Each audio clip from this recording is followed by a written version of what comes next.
বর্তমান ফিলিস্তিন ইসরায়েল সংকটের শিকড় প্রথিত রয়েছে প্রথম বিশ্বযুদ্ধ ও তার পরবর্তী সময়ের ঔপনিবেশিক চক্রান্তে। ১৯১৬ সালের সাইকস-পিকট চুক্তি ও ১৯১৭ সালের বলফোর ঘোষণা ছিল সেই মূল ঘটনা, যার মাধ্যমে ইউরোপীয় শক্তিগুলো অটোমান সাম্রাজ্যের পতনের পর ফিলিস্তিন সহ আরব ভূখণ্ডকে নিজেদের মধ্যে ভাগ করে নেয় এবং ইহুদিদের জন্য একটি জাতীয় আবাসভূমি প্রতিষ্ঠার পথ সুগম করে দেয়। এর পরবর্তী ধাপে ১৯৪৮ সালে ইসরায়েল রাষ্ট্র প্রতিষ্ঠার মধ্য দিয়ে ফিলিস্তিনিদের জন্য শুরু হয় নাকবা বা মহাবিপর্যয়, যা আজ পর্যন্ত চলমান এক দুঃখগাথা। বর্তমানে ইসরায়েলি বাহিনীর অভিযান ও পশ্চিম তীরে বসতি স্থাপনের মাধ্যমে ফিলিস্তিনিদের উচ্ছেদ ও জমি দখলের যে প্রক্রিয়া চলছে তা আন্তর্জাতিক আইন ও জাতিসংঘের রেজলিউশন লঙ্ঘন করছে এবং জাতিগত নির্মূলের আশঙ্কা তৈরি করেছে।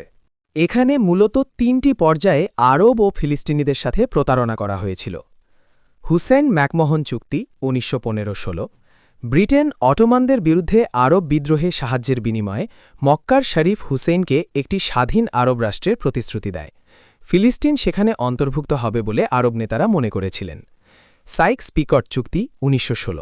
একই সময়ে ব্রিটেন ও ফ্রান্স গোপনে অটোমান সাম্রাজ্যের আরব অঞ্চলগুলো নিজেদের মধ্যে ভাগ করে নেয়, যেখানে ফিলিস্তিনের উপর আন্তর্জাতিক নিয়ন্ত্রণের কথা বলা হয়।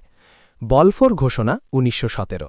ব্রিটেন ফিলিস্তিনে ইহুদিদের জন্য একটি জাতীয় আবাসভূমি প্রতিষ্ঠায় সমর্থন জানায়, অথচ সেখানে তখন আরব জনগোষ্ঠীই ছিল সংখ্যাগরিষ্ঠ। ব্রিটিশ পররাষ্ট্র সচিব আর্থার জেমস বলফোর স্বীকার করেছিলেন যে এই ঘোষণা দেওয়ার সময় তারা ফিলিস্তিনের স্থানীয় অধিবাসীদের মতামত নেননি। ম্যান্ডেট ও লিগ অফ নেশনস ১৯২২। যুদ্ধ শেষে লিগ অফ নেশনস ফিলিস্তিনের শাসনভার ব্রিটেনকে দেয় এবং ম্যান্ডেটের শর্তে বলফোর ঘোষণাকে অন্তর্ভুক্ত করে। এটি ফিলিস্তিনিদের স্বাধীনতা ও আত্মনিয়ন্ত্রণের অধিকারকে অস্বীকার করে। ১৯৪৭-৪৮ নাকবা মহাবিপর্যয়। জাতিসংঘের বিভক্তি পরিকল্পনার পর ১৯৪৮ সালে ইসরায়েল রাষ্ট্র প্রতিষ্ঠিত হলে প্রায় ৭৫০,০০০ ফিলিস্তিনি তাদের বাড়িঘর থেকে উচ্ছেদ ও বিতাড়িত হয়। এটাই ফিলিস্তিনিদের কাছে নাকবা নামে পরিচিত। জর্ডান পশ্চিম তীর এবং মিশর গাজা উপত্যকা নিজেদের দখলে নেয়। ১৯৬৭ ৬ দিনের যুদ্ধ। এই যুদ্ধে ইসরায়েল পূর্ব জেরুজালেম সহ পশ্চিম তীর, গাজা, সিনাই ও গোলান মালভূমি দখল করে নেয়। এটি ফিলিস্তিনি ভূখণ্ডের সম্পূর্ণ দখলদারিত্বের সূচনা করে।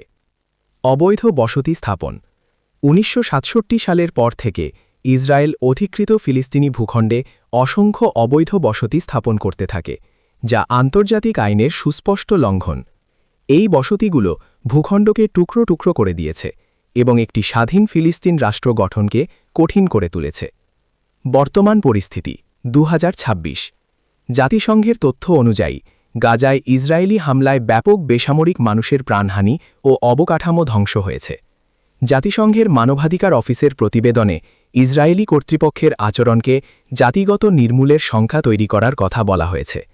পশ্চিম তীরেও ইসরায়েলি বাহিনীর সহিংসতা ও নতুন করে জমি বাজেয়াপ্ত করার ঘটনা ঘটছে, যাকে ডি ফ্যাক্টো অধিভুক্তি বলা হচ্ছে। জাতিসংঘ মহাসচিব এটিকে দ্বিরাষ্ট্র সমাধানের সম্ভাবনা নিঃশেষ করার শঙ্কা প্রকাশ করেছেন।